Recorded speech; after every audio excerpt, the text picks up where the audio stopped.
শেখ হাসিনার রায়কে কেন্দ্র করে সতর্ক অবস্থানে রয়েছে আইনশৃঙ্খলা রক্ষাকারী বাহিনী, জানিয়েছেন স্বরাষ্ট্র উপদেষ্টা জাহাঙ্গীর আলম।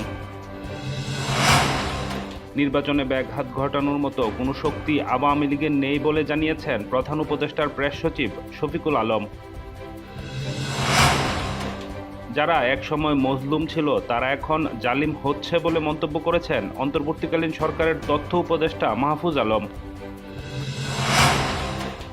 গঙ্গা পদ্মার পানির ন্যায্য অধিকার যতদিন পর্যন্ত আদায় না হবে ততদিন পর্যন্ত আন্দোলন চলবে বলে জানিয়েছে মির্জা ফখরুল ইসলাম আলমগীর।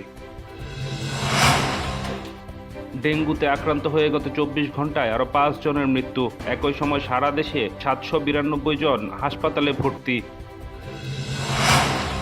ভাড়া না নেয়াকে কেন্দ্র করে বাস টার্মিনালে হামলা চালিয়ে অর্ধশত বাস ভাঙচুর করার অভিযোগ উঠেছে বরিশাল সরকারি ব্রজমোহন কলেজ শিক্ষার্থীদের বিরুদ্ধে।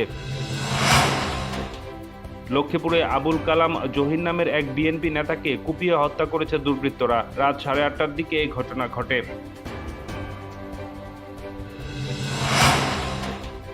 আলফাডাঙ্গা সাব রেজিস্ট্রি অফিসের পেশকার শেখ বিল্লালের দাপটে অতিষ্ঠ সাধারণ মানুষ। ঘুষ ছাড়া নড়ে না কোনো ফাইল। থাইল্যান্ড সীমান্তে মালয়েশিয়ার সমুদ্র সীমায় অভিবাসন প্রত্যাশীদের বহনকারী একটি নৌযান ডুবে যাওয়ায় মোট মরদেহ উদ্ধার 29 জন।